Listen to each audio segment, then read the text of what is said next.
I'm Najee Ali, a social and political activist, member of the National Action Network of Los Angeles, standing with our president, Reverend K.W. Toulis. Today is a historic day where our national president and founder, Reverend Al Sharpton, will be in attendance. So we're excited to have him here, and we look forward to his bold and courageous leadership in Los Angeles, and especially supporting Reverend K.W. Toulis, who's one of the city's great young leaders. So today is our official grand opening of National Action Network here in Los Angeles. We're so happy to have the community come together to welcome our organization to the city. We're thankful for all the community activists, all the community organizations, all the wonderful elected officials that's coming out to welcome National Action Network to this beautiful city of Los Angeles. We're also privileged to have with us today a special guest, Reverend Al Sharpton, and we just look forward to just having a good time. So we're here at 2828 West Jefferson Boulevard in LA. Feel free to come by our office anytime. Our office is open Monday through Friday here. Our phone number that you can reach us at is 323-527-2477. So feel free to be a part. Call. We're always on the move. The action is now. Reverend Sharpton, in 1991, founded the National Action Network after he was stabbed at a rally in New York City. Since then, the National Action Network has been one of the world's foremost civil rights organizations. Reverend Sharpton's one of the nation's foremost civil rights leaders, and we're just glad to have him here in Los Angeles, glad that we're part of his organization, glad that he's mentored Reverend Toulis and myself over the years. Thank you both very much. Thank you. Let us at this time stand to our feet and receive our leader, the Reverend Dr. Al Sharpton. Come on, let's give him some love. Let's welcome him to our city.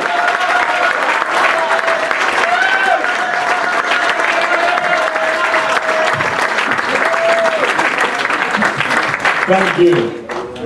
Let me first thank Reverend Hempfield for opening his doors and giving this chapter of National Action Network a hand and a home and a place of operation. Give him another hand.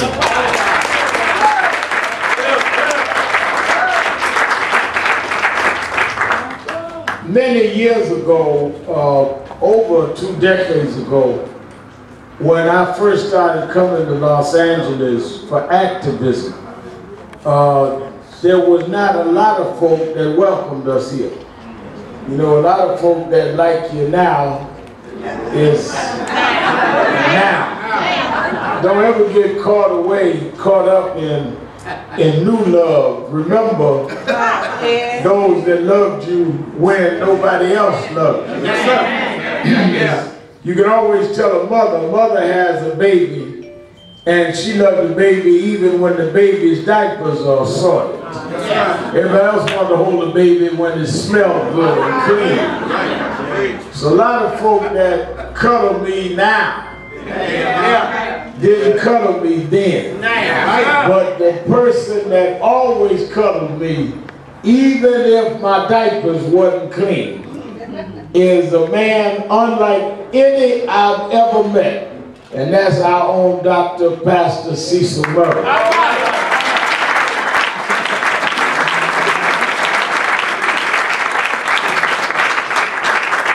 Cecil Murray, who is the legendary pastor of First AME. And the reason I say he's a legendary pastor, he made fame legendary.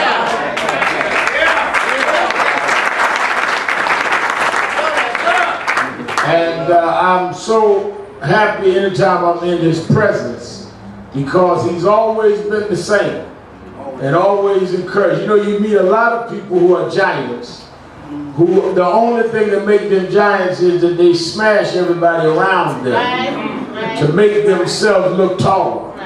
If you got to make everybody else bad to make yourself good, there's not that much goodness in you. But he always found the good in everyone and exalted them, and that's why he's so dearly loved. And I'm so happy that he is here with us tonight. And likewise, a historic figure. I was looking at the wall, and many people that are in history, but none has done with this scholar, thinker, sage philosopher has done. And that is that he has given us the authentic holiday of our people. He is a thinker with no peer. And I've known him since I was a teenager studying in Saba.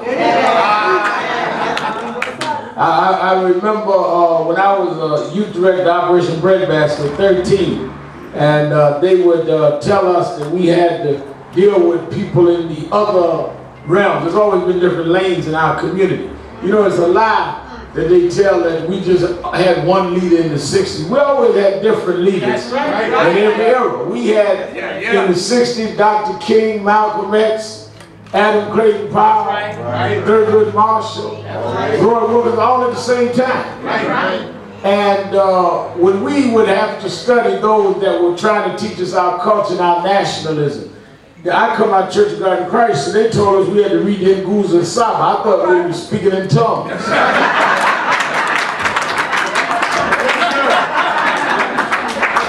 But now everybody needs. Had we adopted more thoroughly the 7 principles of the Nguza Saba, 500 people wouldn't have been killed by gunfire in Chicago last year. And people that did not understand the need are now saying it is a need. It has become something celebrated by mainstream America that he didn't even ask for. Some folk want to be accepted by folks that have accepted him that he never asked for the acceptance. And the reason you know that is because when he goes, he's not changed one word, not one lick, not one inference. He is what he has always been, an authentic giant in our community, Dr. Malana Karanga.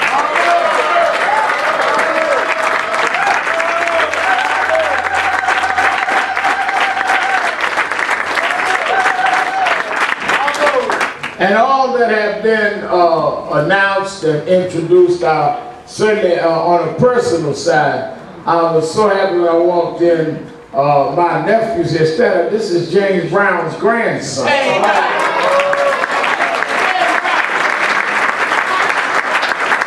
And he's out here studying filmmaking. He's going to be a filmmaker, and he's out here. And surprised me. His mother told me, Deanna, James Brown's daughter, told me he was out there, but I didn't know he was keeping up with things. I was so happy when I walked in to see him. He is, I've known him since he was born. And he's here with us tonight. I cannot tell you how proud I am and how excited I am about the leadership and the vision and the strength of the head of this chapter. And that is Reverend K.W.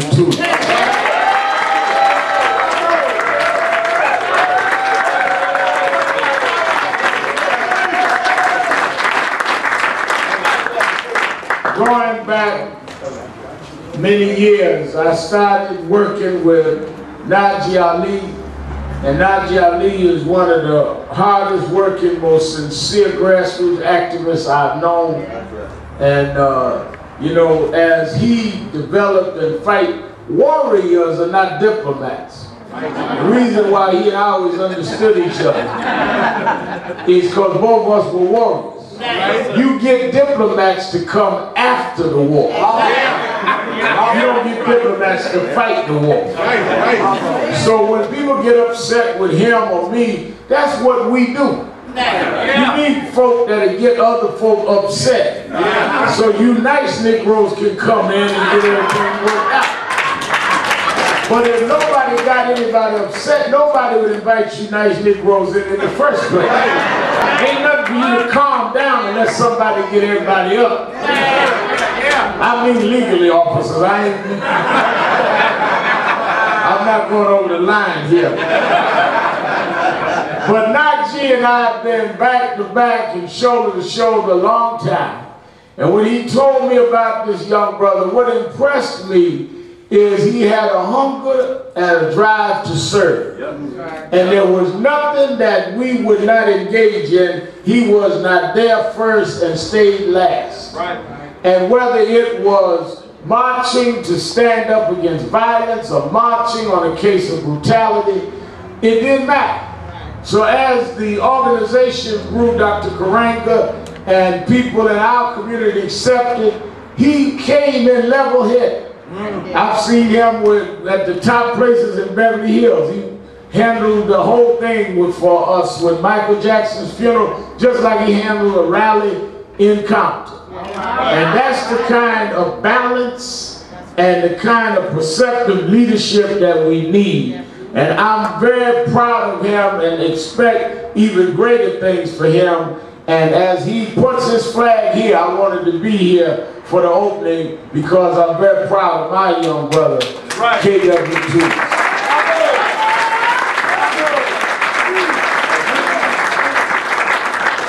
Also, we're honored to have our president, President Davis, who's been supportive every step, every time we've come this way, and everything Reverend Tulis has done, he's been there with him, and I'm so happy. He's been a real friend from Trayvon Martin back to Rodney King. And now he's been succeeded by a real giant in the pulpit. He's a good man. He had me preach for him and gave me all offers. You know, a lot of folks don't give you all offers.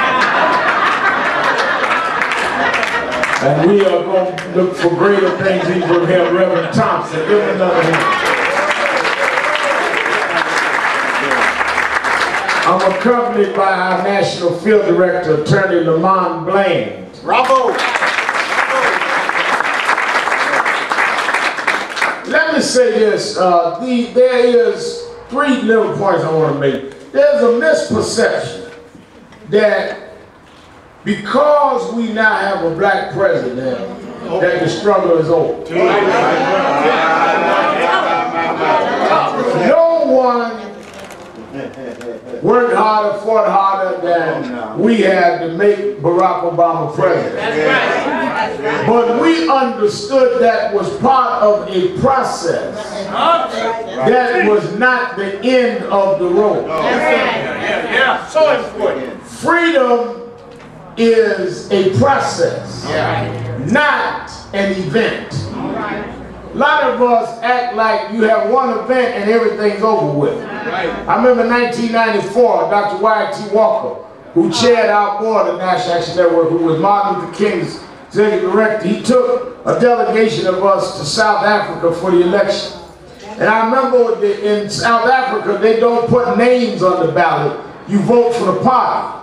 And when ANC won that night, and ANC of course elected Nelson Mandela president, the next day a lady went out in the suburbs of Johannesburg, rung the bell of a huge mansion, Reverend Thompson, had a big pool in the back, palatial estate. She rung the bell, the Afrikaner opened the door, she says, "I'll take this one." He said, "What do you mean?" She says, "I'll take this one." She said, "What do you mean?" She said, "We won the election, I want your house." Because in her mind, winning the election means they can do whatever they want to do. Well, that's how some of y'all was when Obama won. Y'all thought all of a sudden everything was going to be all right. Some of y'all didn't take your gowns off from the inaugural ball for 2 years, and when y'all finally took it off, the Tea Party had won Congress and started turning everything back. I'll never forget when he won. They were all over TV that night. Well, we don't need civil rights folk like Sharpton no more. About 6 weeks later, he was calling me because they were treating him like they do the rest of us. It's a process. And even after his re-election, don't be confused. They give us a lease for 4 more years on the White House. They didn't give us the deed. In 4 years, the moving truck is coming. And him and Michelle and the girls have got to get out of there. So we've got to do what we can in these next 4 years. But we don't know what's coming after that.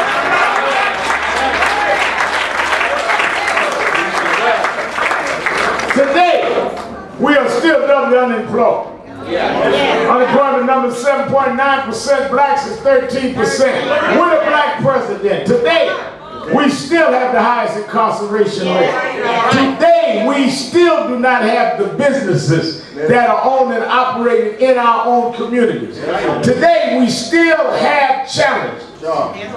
As we look at the gun proliferation, all of these guns in our communities, yet we don't manufacture any guns because our children have been tricked that manhood comes by how many they can hurt rather than how many they can heal. When we were growing in the era of listening to James Brown and Aretha and the values of a Malana Karanga, we thought we were more than we were.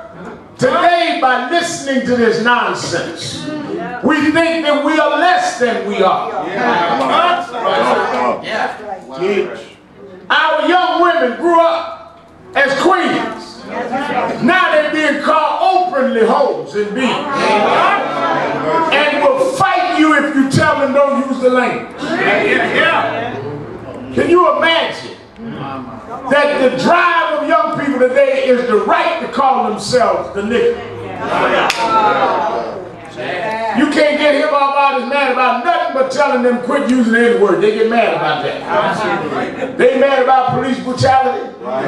They mad about profiling. But tell them don't use the N-word. They get mad. Right out here in LA, not just tell you, one night I debated one of the rappers 2 hours on one cable station on the N-word. I told him we all used it, but we should stop. It cuts off our self-esteem, puts a ceiling on our ambition. He had Red Bird, nigga fit on me. Nigga, nigga, nigga. Everything I said, nigga, nigga, nigga. So after 2 hours, we couldn't come to no agreement. I went my way, he went his. About 4 or 5 weeks later, I picked up USA Today. He'd been arrested. Got a little altercation, they busted him. I read the story, kept going. About 2 days after that, they called me from headquarters in Harlem. He was on the phone. So I said, well, plug him through to my cell phone. They plugged him through. I said, how you doing? Man, I ain't doing too good. I said, yeah, I read you had a little problem. Yeah, man, I got busted. I said, yeah, what happened? Well, I had a little altercation, man. That's why I called you. I need your help. I said, you need my help? He said, I need your help. I said, well, what you need me to do? He said, they violated my civil rights. I told him, niggas ain't got no civil rights.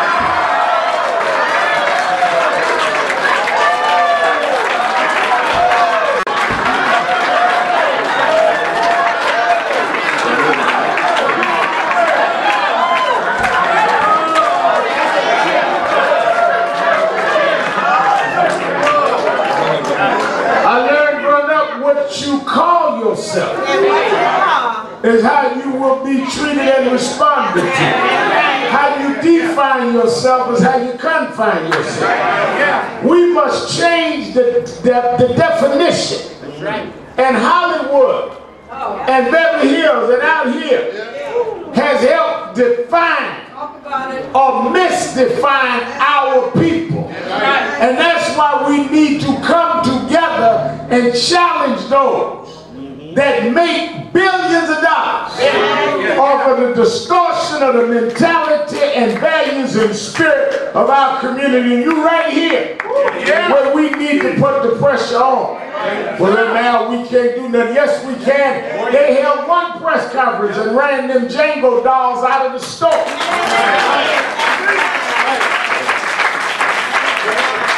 If you fight, you can back them up. That's right. But they convince you not to fight. It's bad to get whipped. It's worse to be a punk and not even fight.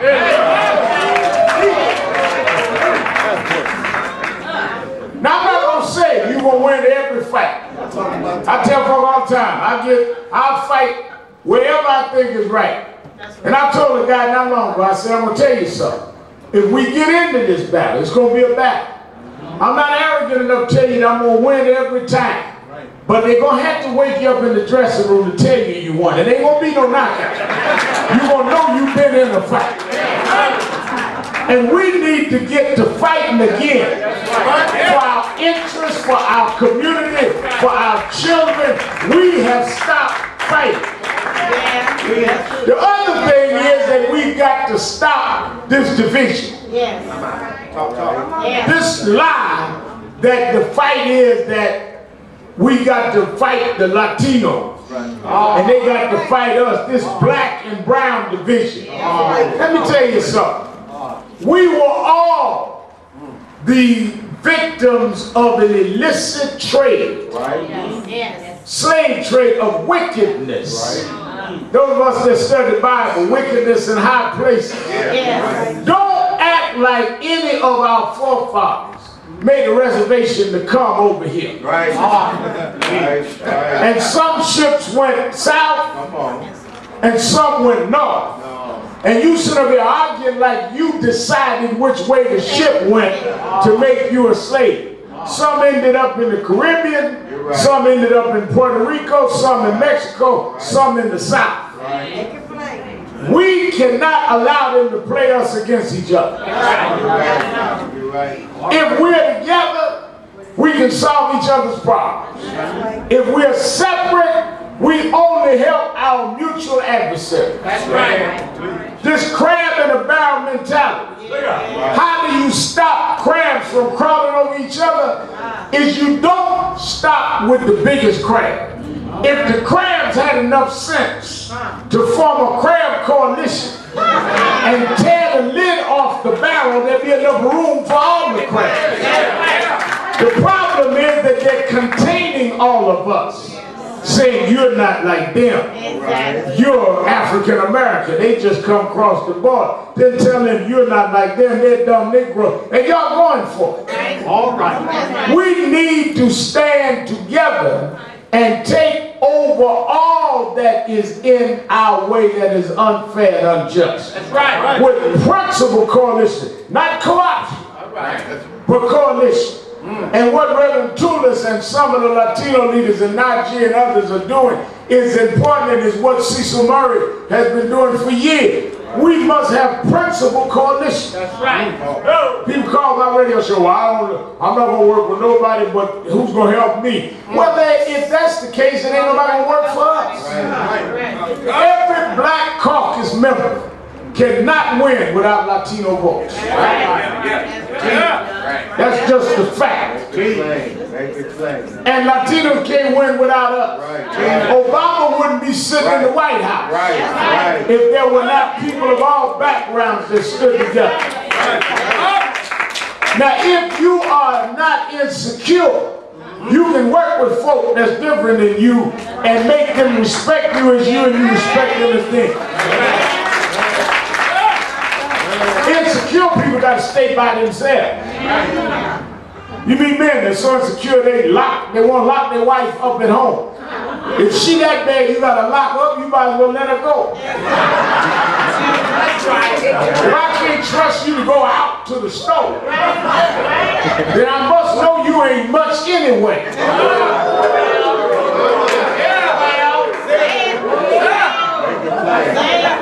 If you're insecure about your blackness, you can only be around other blacks because you're afraid you're going to slip into being something else. But I can walk in any room in the world by myself, and I'm going to be as big and bold and black as I always was because I know who I am before I go in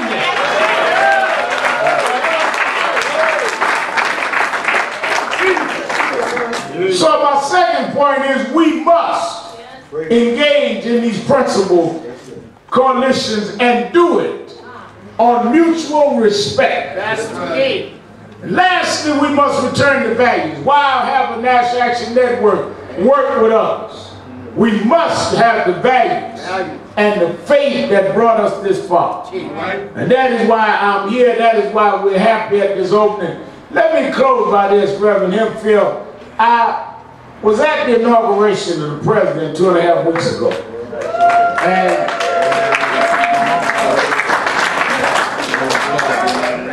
as Providence would have it, the president was inaugurated on Martin Luther King holiday.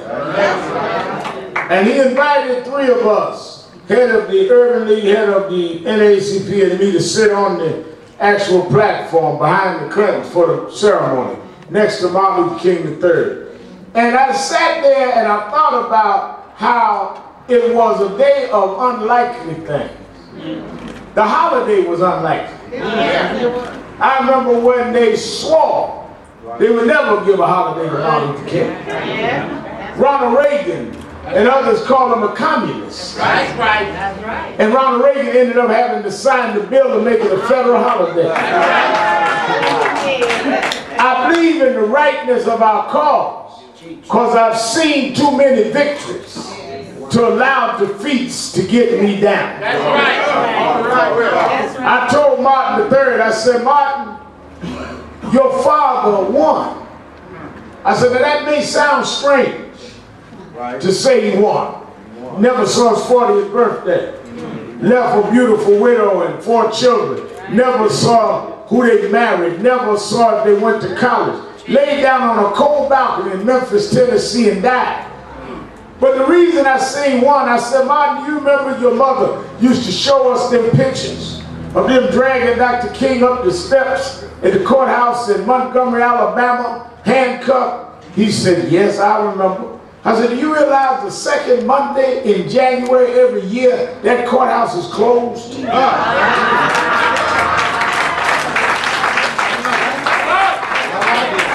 Judge can't come to work. Bailiff can't come to work.